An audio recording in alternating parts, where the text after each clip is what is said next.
ભરૂચ તાલુકા પંચાયત ચૂંટણી અધિકારી મનીષા માનાણીની ઉપસ્થિતિમાં પ્રમુખ પદ માટે ભાજપ તરફથી ઉમેદવારી નોંધાવનાર અમલેશ્વર બેઠક પરથી વિજેતા થયેલા હેમાક્ષીબેન ગૌરાંગભાઈ પટેલની વરણી કરવામાં આવી હતી, જ્યારે ઉપપ્રમુખ પદ માટે ભાળભૂત બેઠક પરથી લક્ષ્મીબેન કાલિદાસ ટંડેલ ઉપપ્રમુખ તરીકે વિજેતા જાહેર કરવામાં આવ્યા હતા।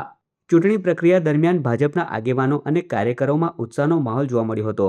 વિજેતા ઉમેદવારોને શુભેચ્છાઓ પાઠવવામાં આવી હતી। આ ઉપરાંત તાલુકા પંચાયત કારોબારી ચેરમેન તરીકે માર્મિક ગૌતમભાઈ પટેલ, પક્ષના નેતા તરીકે રાકેશ સરવણ ગોહિલ તેમજ દંડક તરીકે વિરેન્દ્રસિંહ મહેન્દ્રસિંહ રાજના નામ પર નક્કી કરવામાં આવ્યા હતા। મને જે ભારતીય જનતા પાર્ટી તરફથી ભરૂચ તાલુકા પંચાયત પ્રમુખની જવાબદારી સોંપી છે એ બદલ હું પ્રદેશ મોવડી મંડળ તેમજ ભરૂચ જિલ્લા સંગઠન તેમજ અમારા મતદાતાઓ, જનતા તેમજ મારી ઉપર જે ભરોસો રાખીને મને જે જવાબદારી સોંપી છે એના પર હું ખરી ઉતરીશ। તો બીજી તરફ અંકલેશ્વર તાલુકા પંચાયતમાં પણ ચૂંટણી અધિકારી ભવદીપસિંહ જાડેજાની અધ્યક્ષતા હેઠળ પ્રમુખ તરીકે વિવેક ભરડીવાલા, ઉપપ્રમુખ પદે યોગિતા દેવધરા, કારોબારી અધ્યક્ષ તરીકે કિરીટ માસ્ટર, દંડક તરીકે સેજલ વાંસિયાની વરણી કરવામાં આવી હતી।